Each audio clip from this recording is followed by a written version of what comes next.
नमस्कार, आप देख रहे हैं लोकसभा चुनाव पर हमारा स्पेशल शो बैटल 2024। मैं हूं आपके साथ परवीन। तमिलनाडु में 39 लोकसभा की सीटें आती हैं और इस राज्य में बीजेपी अब तक अपना खाता नहीं खोल पाई है, लेकिन 2024 में तमिलनाडु के नतीजे चौंका सकते हैं। बीजेपी ने पीएमके यानी पटाली मक्कल काची के साथ गठबंधन किया है, जो बीजेपी की तमिलनाडु में बड़ी कामयाबी मानी जा रही है। वहीं राज्य में कांग्रेस और डीएमके गठबंधन में चुनाव लड़ रहे हैं। तमिलनाडु में पहले चरण यानी 19 अप्रैल को 39 सीटों पर एक ही दिन में 6 करोड़ 18 लाख मतदाता एक साथ वोट करेंगे। 2019 में यहां डीएमके ने 24 सीटों पर जीत हासिल की थी। इसके अलावा कांग्रेस ने 8, सीपीआई और सीपीआईएम ने 2-2 और एआईडीएमके ने यहां पर 1 और इंडियन यूनियन मुस्लिम लीग ने भी 1 सीट जीती थी। वहीं वीसीके ने भी 1 सीट पर कब्जा किया था। लेकिन इस बार बीजेपी की मौजूदगी तमिलनाडु में कई मायनों में काफी खास है। पीएम मोदी के दौरे और बीजेपी के चीफ के अन्नामलाई ने अपने आक्रामक चुनावी अभियान से राज्य के सियासी समीकरण पूरी तरह से उलट दिए हैं, जैसे इंडी गठबंधन में घबराहट साफ देखी जा रही है। तो क्या बीजेपी का साउथ मिशन क्या है, तमिलनाडु को लेकर क्या है बीजेपी की रणनीति और क्या है बड़े मुद्दे, इन्हीं तमाम सवालों का जवाब बताएंगे हम। मेरे साथ स्टूडियो में मौजूद हैं कैपिटल टीवी के editor in chief doctor Manish Kumar और एग्जीक्यूटिव एडिटर राजीव कुमार। आप दोनों का स्वागत है। धन्यवाद। तो डॉक्टर साहब, जिस तरह से यहाँ पर जो तमिलनाडु में सियासी जो हवा है, या कहे कि पीएम मोदी के लगातार दौरे हो रहे हैं, वो मंदिरों के दर्शन कर रहे हैं, तो रुख या कहे कि हवा का रुख किस तरफ? देखिए, तमिलनाडु की राजनीति अगर ट्रेडिशनली अगर हम देखें तो वहाँ अक्सर ऐसा ही होता है, एक बार डीएमके, दूसरी बार एआईडीएमके, एक बार ये, एक बार वो, एक बार ये। लेकिन इस बार माहौल में बहुत तब्दीली है। कई सारे कारण हैं। बहुत सारे सर्वे रिपोर्ट्स ये बता रहे हैं कि डीएमके, कांग्रेस और इन लोगों का जो अलायंस है, इंडी गठबंधन, वो बहुत आगे है। लेकिन ज़मीन से कुछ और इशारे मिल रहे हैं। अगर आप 2019 के आंकड़ों से 2024 के चुनाव का आकलन करेंगे, आप गलत निष्कर्ष निकालेंगे, क्योंकि पिछले 5 सालों में कावेरी में बहुत पानी बह चुका है। सबसे बड़ी चीज, पहली बार भारतीय जनता पार्टी ने वहां पे एक ऐसा लीडर को खड़ा किया है, और सिर्फ खड़ा ही नहीं किया, कोई दूसरे राज्य में अपने स्टेट प्रेसिडेंट के लिए अपने सबसे बड़े गठबंधन के पार्टनर को आप बाहर का रास्ता दिखा दे, ये कोई पॉलिटिकल पार्टी नहीं करती।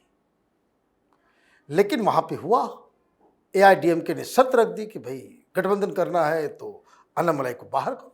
बीजेपी ने कहा नहीं करेंगे। अब ये अन्नामलाई ये एक कोई लीडर नहीं है, तमिलनाडु में एक फिनोमेना बनकर के उभर रहा है, एक फिनोमेना बनकर के उभर रहा है। क्यों? क्योंकि वो तमिलनाडु की राजनीति में जो फंडामेंटल चेंज लाने की कोशिश कर रहा है, और उसकी शुरुआत बहुत शानदार तरीके से हो रही है, और ऊपर से प्रधानमंत्री मोदी का जो दौरा हो रहा है, ये सारी चीजें एक अलग किस्म का वातावरण क्रिएट कर रही। क्या है? वहां जितनी भी पार्टियां एक्टिव है, वो सब द्रविडियन पॉलिटिक्स के, वहाँ के द्रविडियन जो एक अलग, वो लंबा हो जाएगा कि भाई द्रविडियन पॉलिटिक्स क्या है। आप ये समझ लीजिए कि ये सब वामपंथियों के जो है खलेरा भाई सब है, मौसेरे भाई हैं। वो कहते हैं चोर चोर मौसेरे भाई। तो द्रविडियन पॉलिटिक्स जो है, ये वाम हिंदू धर्म के खिलाफ, तो भारत के खिलाफ, वो उस तरह का उनका नेचर है।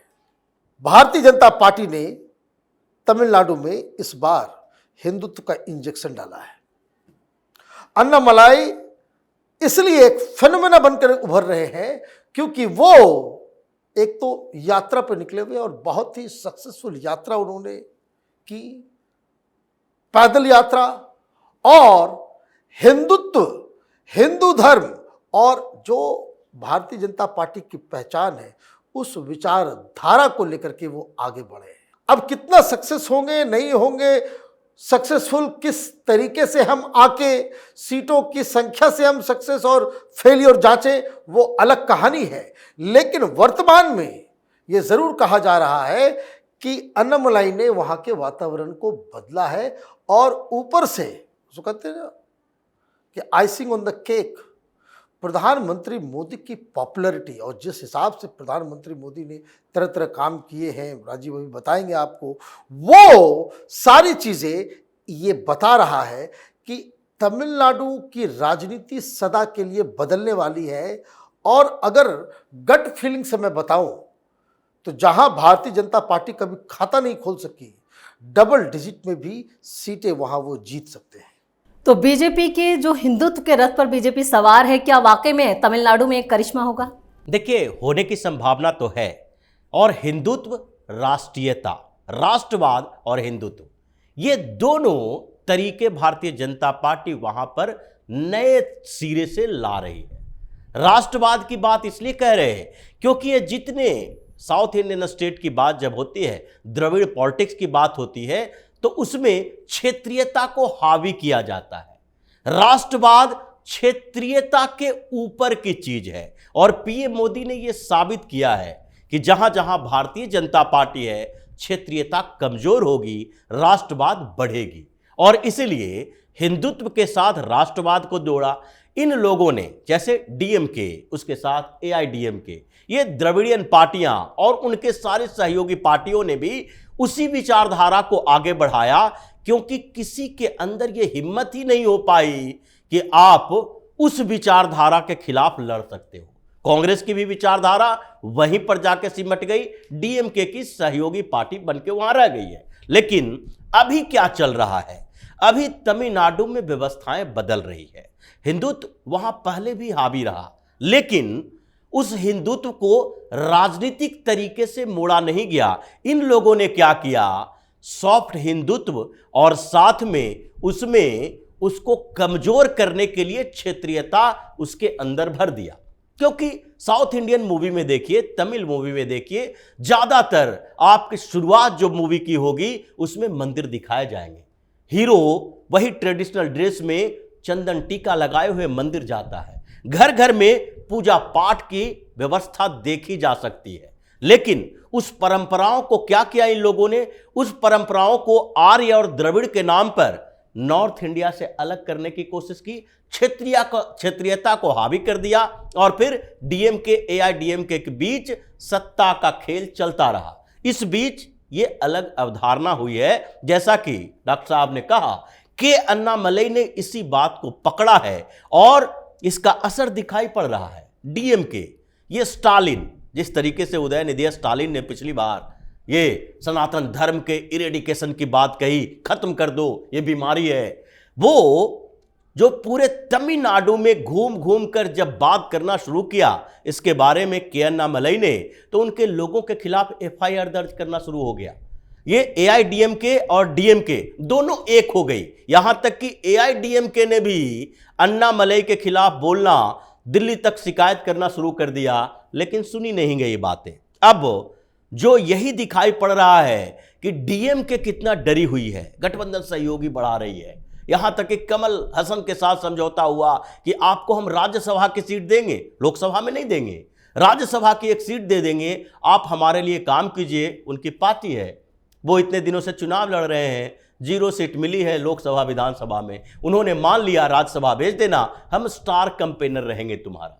ये स्थितियां वहां पर ये डीएमके गठबंधन की है और कांग्रेस की स्थिति तो और कमजोर हो चुकी है। इसलिए भारतीय जनता पार्टी में पीएम मोदी ने जिस तरीके से राम मंदिर के प्राण प्रतिष्ठा के पहले तमिलनाडु में जाने का संकल्प लिया, रामायण यात्रा की और वहां पर यह दिखाया कि देखो, ये नहीं है कि अयोध्या से तमिलनाडु और यानी कि नॉर्थ इंडिया से साउथ इंडिया या तमिलनाडु को तमिल और हिंदी भाषियों के बीच कोई विद्वेष नहीं है, इन लोगों ने पैदा किया है। तो ये पूरा परसेप्शन बदल रहा है वहां और इसलिए भारतीय जनता पार्टी के सहयोगी पार्टनर बढ़ रहे हैं और डीएमके एआईडीएमके अलग थलग पड़ता हुआ दिखाई पड़ रहा है। तो सलेम में आज पीएम मोदी की जो मौजूदगी थी और वहां से साफ तौर पर उन्होंने राहुल गांधी का जो बयान था शक्ति को लेकर दिया, और तो क्या संदेश गया है और क्या मायने उसके? देखिए, शक्ति को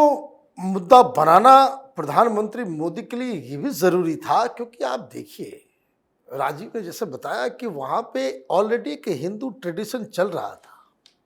वहाँ पे लोग ज़्यादा पूजा पाठ करते हैं, बड़े बड़े मंदिर हैं, उनमें आस्था के केंद्र कई सारे हैं, लेकिन वो राजनीतिक तौर पे उसको कैसे मोड़ा जाए ये लैक कर रहा था। प्रधानमंत्री ने क्या किया, अभी वो अमेरिका जाते हैं, तमिल में भाषण देते हैं, तमिल को जो है वो वहाँ पे आह्वान अलग से करते हैं। काशी के अंदर आप देखिए, ये तमिल संगमम होता है, क्या है ये? आप देखिए कि किस तरीके से वो वहाँ भाषण सुन रहे हैं, रामायण पाठ। अभी जो सारी चीज़ें हुई उसमें एक दिन वो तमिल में वो पूरे रामायण को सुन रहे हैं, लेकिन वो ट्रांसलेशन। आप ये भी देखिए कि किस तरीके से वो अभी हाल में तमिल और गुजराती कल्चर का एक अलग कार्यक्रम हुआ, तो कई सारी चीज़ें उसको इंटीग्रेट करना कि तमिल कोई अलग राज्य नहीं है, अलग देश नहीं है, अलग पहचान नहीं है, बल्कि वो भारत भूमि का एक अभिन्न हिस्सा है, लेकिन उसकी कोई पहचान अलग होते हुए भी आप ये समझिए कि वो सेपरेट नेशन नहीं है। सबसे बड़ी चीज़ जो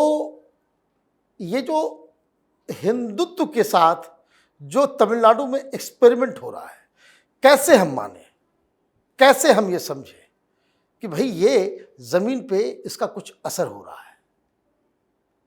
10 साल पहले तमिलनाडु का लीडर वो बीजेपी के बारे में बात भी नहीं करता था।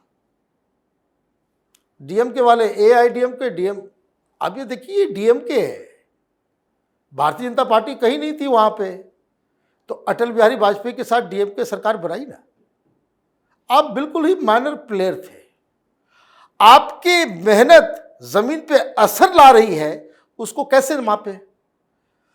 तो वो बड़ी आसानी से मापा जा सकता है कि आपको दुश्मन समझने वाले हैं कौन। ऐसे नहीं, ये उदयनिधि स्टालिन ने ये बयान ऐसे नहीं दिया कि सनातन का, हिंदुत्व का उन्मूलन करना है।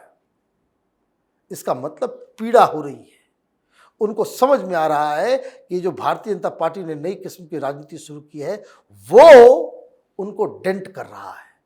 उनका जो नैरेटिव है उसको अब चैलेंज दिया जा रहा है। अब आप ये समझिए,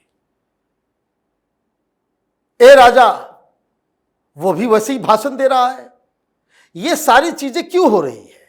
और आप ये भी समझिए कि कितने डर गए ये लोग कि जिस तरह का बयान वो उधर देते हैं, वो डीएमके वाले को कोई बुलाता नहीं है नॉर्थ इंडिया में जब इंडी गठबंधन की मीटिंग होती है। तो कहने का मतलब ये है कि ग्राउंड में इन लोगों ने मेहनत तो की और इसका असर भी दिख रहा है। और मैं अन्नामलाई को फॉलो करता हूं, उसको मैं देखता हूं वो क्या कर रहा है, क्या बोल रहा है। आप ये समझिए बहुत ही गरीब परिवार से, आप ये समझ रहे कि नॉर्थ इंडिया में हम लोग के बिहार यूपी में कहते कि गुदड़ी के लाल हैं, माँ अनपढ़, पिता छठी पास, वहां से ये व्यक्ति आईपीएस बनता है। He is an inspiration. और उसके बाद वो जिस तरीके से हम्बल होकर के उसने एक बात कही, बोले भाई हम तो मेहनत कर रहे हैं, जो होगा वो देखा जाएगा। लेकिन उसने ये बात कही कि राजनीति जब असेंबली के इलेक्शंस होंगे तो ये इस तरह के नहीं होंगे। मतलब ग्राउंड प्रिपेयर्ड ऑलरेडी किया जा चुका है। अब ऐसे में प्रधानमंत्री मोदी का करिश्मा, अन्नामलाई की मेहनत, ये अगर ज़रा सा भी क्लिक कर गया, अगर भारतीय जनता पार्टी तमिलनाडु के लोगों को ये समझाने में कामयाब हो गई, ये एआईडीएमके और ये सारे जो लोग हैं, इनका नेशनल पॉलिटिक्स में कुछ है नहीं। अभी तो केंद्र में सरकार बननी है, मोदी को प्रधानमंत्री बनाना है। अगर उस हिसाब से वोटों में स्प्लिट होता है तो फिर मैं कह रहा हूँ डबल डिजिट। तो बीजेपी तमिलनाडु में जमीन तैयार कर चुकी है और के अन्नामलाई ने जिस तरह की मेहनत की है या वो संघर्ष करते नजर आए हैं, पदयात्राएं निकाली हैं, और दूसरा कांग्रेस का करप्शन जो है पूरा, जो और स्टालिन का सनातन पर दिया हुआ बयान, कुल मिलाकर कितना खामियाजा इसका भुगतना पड़ सकता है डीएमके और कांग्रेस गठबंधन को? देखिए, खामियाजा तो भुगतना पड़ रहा है। जिस तरीके से अभी डीएमके फाइल्स निकाली गई, अन्नामलाई की ही ये रिसर्च है कि जिसमें 5,000 करोड़ की प्रॉपर्टी दिखाया गया है स्टालिन परिवार का। करुणानिधि, एम.के. स्टालिन, उदयनिधि स्टालिन, कन्निमोझी, दयानिधि मारन, ये सारे उसके परिवार के लोगों की कुंडली निकाली गई है और वो धीरे धीरे एक एक व्यक्ति के बारे में बता रहे हैं कि देखो ये 1,000 करोड़ इसके पास कैसे आया। 1,000 करोड़ के संपत्ति का मालिक एक व्यक्ति है, मतलब पूरे परिवार की 5,000 करोड़ से ज्यादा की संपत्ति की लिस्ट उनके पास है। करप्शन एक बड़ा मसला वहां है, परिवारवाद, जो पीएम मोदी वहां जाकर लोगों को बता रहे हैं कि देखो जिस तरीके से ये कांग्रेस ने गुलाम पैदा किए, डीएमके वाले भी गुलाम ही पैदा कर रहा है। स्पेस भारतीय जनता पार्टी के लिए बेहतर है, क्योंकि अगर डीएमके की बात करें, डीएमके का गठबंधन, तो उसके अपोजिशन में कोई बड़ा मजबूत नहीं है। अगर जो डीएमके के खिलाफ, कांग्रेस के खिलाफ, इस इंडी अलायंस के खिलाफ है, उनके लिए भारतीय जनता पार्टी को वोट देने का सबसे बेहतर विकल्प है, क्योंकि एआईडीएमके टूट चुकी है। जयललिता की मौत के बाद उसमें संघर्ष होता रहा और अभी जो पलानीस्वामी हैं, पलानीस्वामी इनके साथ नहीं है। एआईडीएमके भारतीय जनता पार्टी से अलग हो गई। हुआ क्या, ओ पनीर सेल्वम, उनकी बैठक हुई पिछले दिनों, 2 दिन पहले, जिसमें जी किशन रेड्डी भी थे, डॉक्टर जनरल वीके सिंह भी थे। इन लोगों ने बैठक की, उन्होंने कुछ कैंडिडेट के नाम दिए हैं। अब उनके साथ गठबंधन भी है, अंबुमणि रामदास के साथ गठबंधन हो ही गया है। टीटी के दिनाकरन साथ में आने के लिए तैयार है। जो पीएमके के साथ गठबंधन हुआ, उससे पहले 2 दिनों तक ये पलानीस्वामी ने इनके साथ मुलाकात की थी, बैठकें की थी, और इनका पूरा प्लान था कि पीएम मोदी जब वहां पर रोड शो कर रहे होंगे उसी समय रामदास को अपने साथ आने की घोषणा कर देंगे। लेकिन उल्टा दाव पड़ गया, इन्होंने भारतीय जनता पार्टी का सहारा लिया। शरद कुमार अपनी पार्टी का विलय करते हैं, एक्टर रहे हैं, अच्छे खासे ठीक ठाक उनकी पहचान है, वो अपनी पार्टी का विलय करके भारतीय जनता पार्टी में शामिल हुए। अभी देखिए तेलंगाना में जो राज्यपाल थी सौंदरराजन, उन्होंने इस्तीफा दिया। इस्तीफा क्यों दिया? क्योंकि उन्हें तमिलनाडु से चुनाव लड़ना है, चुनाव लड़वाया जाएगा। तमिलनाडु के प्रदेश अध्यक्ष भारतीय जनता पार्टी के रह चुके हैं, संगठन में मजबूत पकड़ उनकी रही है। तो ये भारतीय जनता पार्टी की जो पूरी स्ट्रेटजी है अभी तमिलनाडु के अंदर, उसमें दिख रहा है सहयोगी पार्टनर बढ़ रहे हैं। बड़े सहयोगियों की जरूरत नहीं है। एआईडीएमके का बेस कमजोर हो चुका है। डीएमके के खिलाफ अब भारतीय जनता पार्टी उभर रही है, यानी अब मुकाबला डीएमके सहयोगी party versus Bharatiya Janata party के बीच है। तो इसमें परिणाम तो चौंकाने वाले हो ही सकते हैं। बिल्कुल, परिणाम चौंकाने वाले हो सकते हैं और आप दोनों का इस सटीक विश्लेषण के लिए बहुत बहुत धन्यवाद। धन्यवाद। तो 2019 में बीजेपी ने तमिलनाडु की 5 लोकसभा सीटों पर उम्मीदवार उतारे थे और पार्टी को करीब 3.7% वोट पाने के बावजूद बीजेपी यहां पर शून्य पर सिमट गई थी। लेकिन साल 2021 के तमिलनाडु विधानसभा चुनाव में पार्टी ने 4 सीटें जीतकर अपनी मौजूदगी दर्ज कराने में वो कामयाब रही थी। उस वक्त बीजेपी का स्थानीय पार्टी एआईएडीएमके के साथ गठबंधन था, लेकिन अब हालात बदले हैं तो उम्मीद की जा रही है कि तमिलनाडु में बीजेपी का जादू चलने वाला है। आपको हमारा ये वीडियो कैसा लगा नीचे कमेंट करके अपनी राय जरूर दें। वीडियो को लाइक करें, शेयर करें और कैपिटल टीवी को सब्सक्राइब जरूर करें। धन्यवाद।